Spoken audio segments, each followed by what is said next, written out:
Good afternoon, everybody.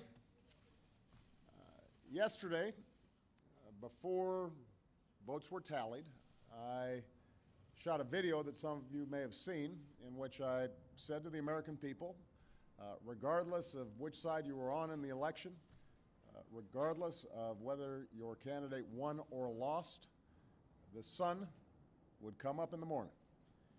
And that is one bit of prognosticating that actually came true. The sun is up. And I know everybody had a long night. I did as well. I had a chance to talk to President-elect Trump last night, about 3:30 in the morning, I think it was, to congratulate him on winning the election. And I had a chance to invite him to come to the White House tomorrow to talk about making sure that there is a successful transition between our presidencies. Now, it is no secret that the President-elect and I have some pretty significant differences. But remember, 8 years ago, President Bush and I had some pretty significant differences. But President Bush's team could not have been more professional or more gracious in making sure we had a smooth transition so that we could hit the ground running. And one thing you realize quickly in this job is that the presidency and the vice presidency is bigger than any of us. So I have instructed my team to follow the example that President Bush's team set 8 years ago and work as hard as we can to make sure that this is a successful transition for the President-elect. Because we are now all rooting for his success in uniting and leading the country. The peaceful transition of power is one of the hallmarks of our democracy. And over the next few months, we are going to show that to the world. I also had a chance last night to speak with Secretary Clinton, and I just had a chance to hear her remarks. I could not be prouder of her. She has lived an extraordinary life of public service.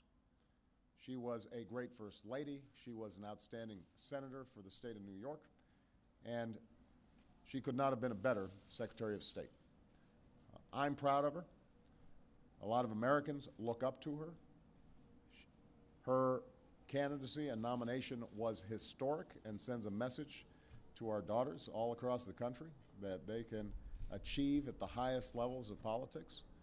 And I'm absolutely confident that she and President Clinton will continue to do great work for people here in the United States and all around the world. Now, everybody is sad when their side loses an election. But the day after, we have to remember that we're actually all on one team. This is an intramural scrimmage. We're not Democrats first. We're not Republicans first. We are Americans first. We're patriots first. We all want what's best for this country. That's what I heard in Mr. Trump's remarks last night. That's what I heard when I spoke to him directly, and I was heartened by that. That's what the country needs. A sense of unity, a sense of inclusion, a respect for our institutions, our way of life, rule of law, and a respect for each other. I hope that he maintains that spirit throughout this transition, and I certainly hope that's how his presidency has a chance to begin. I also told my team today to keep their heads up, because the remarkable work that they have done day in, day out, often without a lot of fanfare, often with a lot of attention, work in agencies, work in obscure areas of policy that make government run better and make it more responsive and make it more efficient and make it more service-friendly so that it's actually helping more people. That remarkable work has left the next president with a stronger, better country than the one that existed 8 years ago. So win or lose in this election, that was always our mission. That was our mission from day one. And everyone on my team should be extraordinarily proud of everything that they have done. And so should all the Americans that I've had a chance to meet all across this country, who do the hard work of building on that progress every single day. Teachers in schools, doctors in an ER clinic, small businesses putting their all into starting something up, making sure they're treating their employees well. All the important work that's done by moms and dads and families and congregations in every state. The work of perfecting this union. So this was a long and hard-fought campaign. A lot of our fellow Americans are exultant today. A lot of Americans are less so. But that's the nature of campaigns. That's the nature of democracy. It is hard and sometimes contentious and noisy. It's not always inspiring. But to the young people who got into politics for the first time and may be disappointed by the results, I just want you to know you have to stay encouraged. Don't get cynical. Don't ever think you can't make a difference.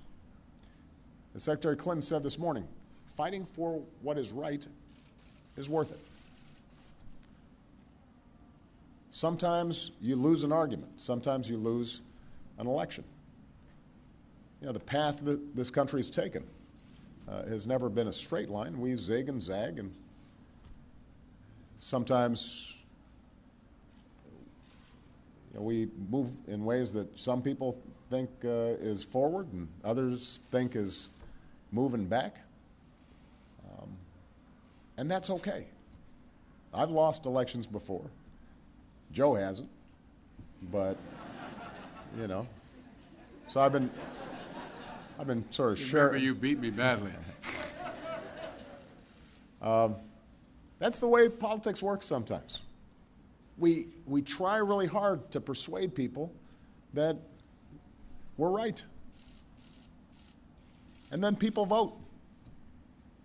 And then if we lose, we learn from our mistakes, we do some reflection, we lick our wounds, we brush ourselves off, we get back in the arena. We go at it. We try even harder the next time. The point, though, is that we all go forward with a presumption of good faith in our fellow citizens. Because that presumption of good faith is essential to a vibrant and functioning democracy. That's how this country has moved forward for 240 years. That's how we've pushed boundaries and promoted freedom around the world. That's how we've expanded the rights of our founding to reach all of our citizens. It's how we have come this far. And that's why I'm confident that this incredible journey that we're on as Americans will go on. And I'm looking forward to doing everything that I can to make sure that the next president is successful in that. I've said before, I think of this job as being a relay runner. You take the baton, you run your best race, and hopefully by the time you hand it off, you're a little further ahead. You've made a little progress. And I can say that we've done that, and I want to make sure that handoff is well executed because ultimately we're all on the same team. All right? Thank you very much, everybody.